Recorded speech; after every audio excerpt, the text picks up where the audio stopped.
Yakuza 0, home to the storylines of two underdog individuals trying to make it in the world under bizarre circumstances, and therefore becoming Yakuza in the process. Throughout the Yakuza series, there are two prominent Yakuza personnel: Kazuma Kiryu, who ascended through the ranks of the Tojo clan's Dojima family and earning the nickname the Dragon of Dojima, and Goro Majima, who becomes the captain of Futoshi Shimano's Shimano family, earning the nickname the Mad Dog of Shimano. Now, a Yakuza is pretty much like the definition of a heroic badass that everybody but their enemies will pretty much adore. I mean, look at the applause and happiness people provide when you're bullying some loser, and they end up just using any means of force to get what they want and want to achieve. But what if I said these two Yakuza in particular were sort of frauds?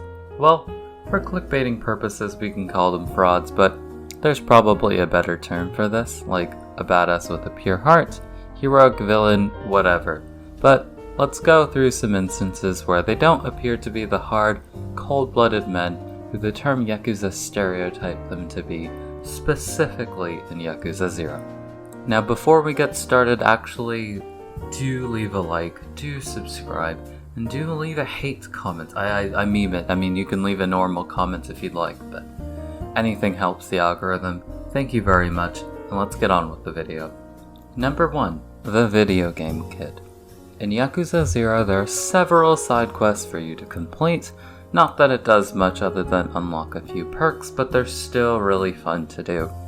The Arakure quest is one where you find yourself just outside of the Don Quixote, where there's a massive lineup for the game, Arakure 3, but in story terms, you just want to get some alcohol for some homeless lads so you can get more information out of them. Long story short, you end up having to go on a hunt to chase down the people who steal the game off the kid, beat them to a pulp when they're not even that menacing. The only types of knives they'd probably be having on them is the ones to spread butter, and in the end you actually contributed to nothing because you just caused bodily harm to a bunch of kids that wanted a video game, and just hang your head in shame, Kiryu. That's not the Yakuza way, that's abusing your power. Just go back to supplying booze in the streets, you know? Oh my god, Kiryu. Number 2. Hosting a club as opposed to clubbing. As a recurring theme, side quests hold a lot of information as to what a Yakuza in this game does for fun, or as a side hustle, and arguably nothing is more hustling and bustling and entertaining than having some girls at your club. Yes, you can make an argument that it's somewhat Yakuza-like to be territorial about the club, especially with Club Sunshine facing off against other clubs in the process, but in all honesty, you're simply just taking over from bad management. Sorry, Yuda, but you not demand. Oh, that was dreadful. But especially given that Yakuza usually involve themselves in cold hard cash, related normally to drug money circling around Japan, involving yourself with a club is probably not as worth your time, especially given how much you can make in it. Typically, I've seen people make not more than like 100 million yen in the game, which in the grand scheme of things is really not a lot given your expenses. Here's some financial advice. Not to you, but maybe to any aspiring Yakuza for some reason. Control the drug market if you really want stonks instead of controlling some girls and dictating what they wear. Not just a pro tip, but just setting the realistic standards for you. Number 3. The Panty Problem. When it comes to illegal or sketchy means of making money, the first thing that comes to mind probably isn't panty selling. Well, that's what a bunch of girls try to do in the sub-story of Underneath It All, which is very cleverly named, by the way, and essentially, long story short, gets you to help a distressed boyfriend who thinks his girlfriend is cheating on her, when really she's just getting the bag. You really aren't being very Yakuza-y about this at all, being a middleman between the leader of the operation and the couple themselves. Like, surely anyone could have stopped this from happening, and there's no way something as odd as this would not be publicized or common knowledge at some point. Like, yeah, you can help Sachiko out, but fighting off this creepy Reddit user in order to entrust the idea that you should stop this business, I don't know, like, should we just let them die off and let them do their own thing? This is very irresponsible for someone who's like literally like what, like 16?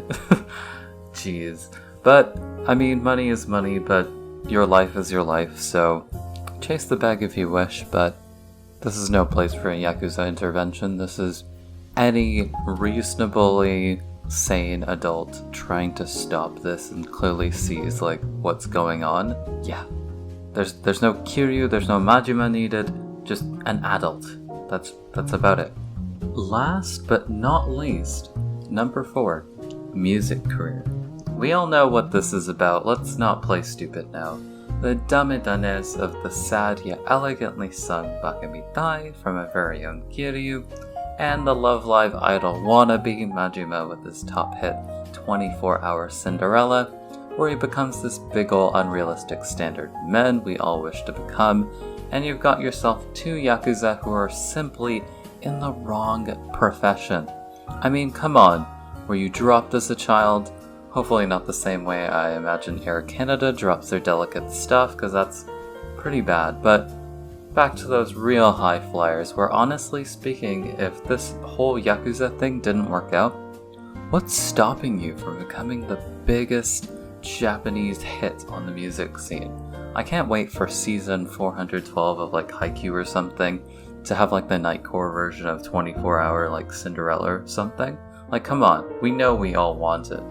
And I delve further into this, but it's very unYakuza-like. Like, it's pretty self-explanatory. I mean, granted, they probably stumbled upon like the Yakuza route unintentionally, and now it's something that they're stuck with, but hey, maybe they should pursue it later in the future. Maybe when they've retired as a Yakuza, but you don't really retire as a Yakuza, so I guess they've got to have alternate personas? I don't know how that works, but, well, speaking of things in the future, you should totally subscribe, which gives you access to future video notifications, and if you haven't already, like and comment while you're down there. It really helps the algorithm and helps this weebout community grow. I will see you in the next video, and hopefully this regular uploading will continue. Goodbye, cheers, and ciao.